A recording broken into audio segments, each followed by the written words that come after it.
ఆదోని నియోజకవర్గంలో పారిశ్రామిక ప్రగతికి బాటలు పడ్డాయి.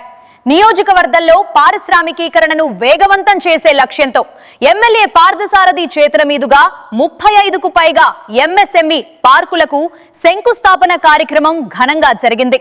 ఈ భారీ ప్రాజెక్టు ఆదోనిలో సరికొత్త మార్పుకు నాంది పలుకుతోంది. చిన్న తరహా పరిశ్రమలను నిర్మించడానికి ప్రభుత్వం అన్ని విధాలా సహకరిస్తుందని, యువత ఈ అవకాశాన్ని సద్వినియోగం చేసుకుని పారిశ్రామికవేత్తలుగా ఎదగాలని పిలుపునిచ్చారు. పారిశ్రామిక రంగాన్ని బలోపేతం చేస్తూ నిరుద్యోగ యువతకు మెరుగైన ఉపాధి మార్గాలను సుగమం చేయడమే లక్ష్యంగా ఈ కార్యక్రమాన్ని చేపట్టారు. ఎమ్మెల్యే చొరవతో జరుగుతున్న ఈ అభివృద్ధి కార్యక్రమం ఆదోనిని పారిశ్రామిక హబ్గా తీర్చిదిద్దే దిశగా వేగంగా కూటమి ప్రభుత్వం అడుగులు వేస్తోంది. ఈ కార్యక్రమంలో స్థానిక కూటమి నాయకులు, అధికారులు పెద్ద ఎత్తున ప్రజలు పాల్గొన్నారు.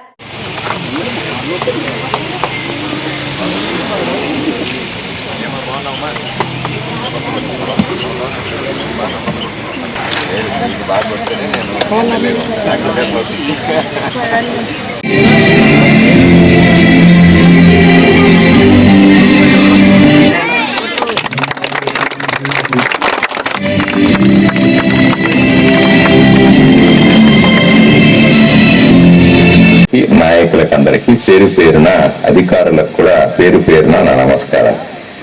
మా ఇది చదివితే తప్ప మనశ్శాంతి ఉండదు. ఆదోని నియోజకవర్గాన్ని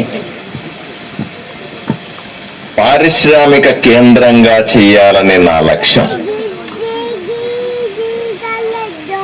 రెండవ బాంబేగా ప్రసిద్ధి చెందినటువంటి ఆదోని ఒకప్పుడు, తర్వాత గత 30 సంవత్సరాలుగా పూర్తిగా చితికిపోయి ఈరోజు పరిశ్రమలే లేనటువంటి ఆదోనికి మళ్ళీ జీవం పోసి ఇక్కడ పరిశ్రమలను స్థాపించి ఏదైతే వలసలు పోతున్నారో, ఇక్కడ ఉద్యోగాలు లేవని, ఇక్కడ ఉపాధి లేదని, ఇక్కడ పని లేదని పొట్ట చేత పట్టుకొని మన బిడ్డలందరూ కూడా కుటుంబాలతో సహా ఎక్కడికో వలసకు పోయి కూలీ నాలీ చేసుకుంటున్నటువంటి సమస్యకు పరిష్కారం ఇచ్చే దిశగా ఎన్నోసార్లు నేను అసెంబ్లీలో ప్రత్యేకంగా దీన్ని చర్చించడం జరిగింది. పెద్ద ఎత్తున మాకు సాయం చేయండి అని అడగడం జరిగింది.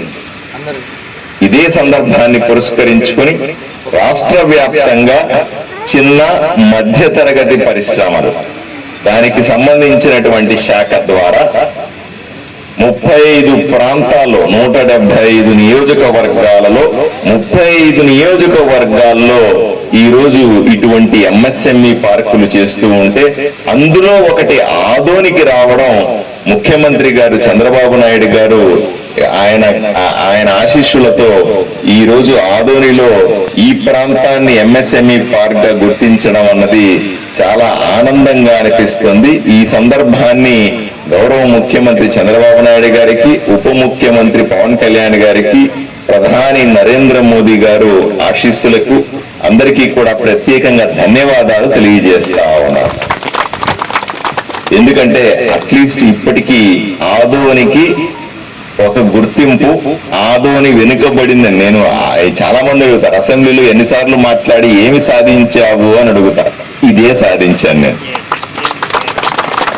ఆదోని వెనుకబడిందని, ఆదోనికి 1 రూపాయి ఎక్కువ ఖర్చు పెట్టాలని, ఏ పథకం వచ్చినా సరే ఆదోనికి కూడా ఇవ్వాలనే ఆలోచనను ఆ పెద్ద ఆయనకి ఇచ్చాను చూసారా, గౌరవ ముఖ్యమంత్రి చంద్రబాబు నాయుడు గారికి ఇచ్చాను చూసారా, అదే నేను సాధించాను అసెంబ్లీలో.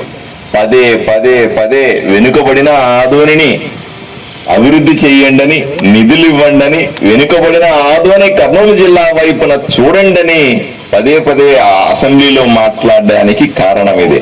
లేకపోతే మీరు ఆలోచన చేయండి, 35 సెంటర్లు ఓపెన్ చేస్తే ఆదోని దాంట్లో ఉండేది కాదు. ఇదే మనం సాధించాల్సింది. ఎప్పుడు చెబుతాను, ఆదోనిని ఒక బ్రాండ్ గా మారుస్తాను అనే నా లక్ష్యం.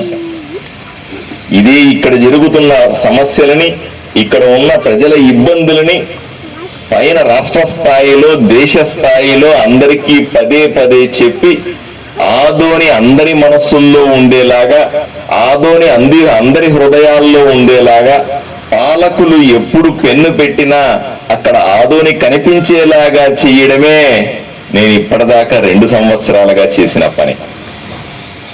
ఈరోజు చాలా సంతోషం. 10 ఎకరాల స్థలాన్ని యస్కొండాపురంలో మనం ఈ పరిశ్రమల కోసం కేటాయించాము. ఇన్ని రోజులకి 10 ఎన్నో మంది రకరకాలుగా చెప్పారు, అక్కడ ఇక్కడ చేద్దామని. కానీ ఇక్కడ అనుకూలంగా ఉంటదని, హైవేకి అతుక్కొని ఉంటదని, ఏ పరిశ్రమ పెట్టినా సులభంగా పెద్ద రోడ్లోకి వెళ్ళిపోతే ఇటన్నా అటన్నా వెళ్ళడం సులభం అవుతుందని పారిశ్రామికవేత్తలు చెప్పడం వల్ల ఈ స్థలంలో ఐడెంటిఫై చేయడం జరిగింది. సులభంగా ఉంటుందని, అనుకూలంగా ఉంటుందని దీన్ని ఎన్నుకోవడం జరిగింది. దీని ప్రతిపాదనలు పూర్తయినాయి. సుమారుగా మనకు మొట్టమొదటి దశలో, ఇది మొదటి దశ మాత్రమే, ఇంతటితో పూర్తవదు, ఇది ఆరంభం మాత్రమే. మొదటి దశలో 30 పరిశ్రమలకి మనం స్థలాన్ని కేటాయిస్తున్నాము. నా చాయిస్ బయట వాళ్ళతో పాటుగా నేను అనుకుంటున్నది, ఆదోనిలో కూడా ఎంతో మంది పారిశ్రామికవేత్తలు ఉన్నారు. చిన్న మధ్య తరగతి పరిశ్రమలు స్థాపించి నడుపుతూ ఉద్యోగాలు ఇస్తున్న వాళ్ళు చాలా మంది ఉన్నారు.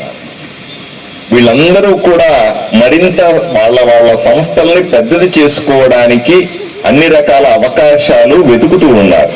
ఇది ఒక మంచి అవకాశంగా చూడాలని ఆదోనిలో ఉన్నటువంటి పారిశ్రామికవేత్తలని, కర్నూలు జిల్లాలో ఉన్నటువంటి పారిశ్రామికవేత్తల్ని కూడా నేను కోరుకుంటా ఉన్నాను. వివిడి న్యూస్ టీవీని తక్షణమే సబ్స్క్రైబ్ చేసుకోండి.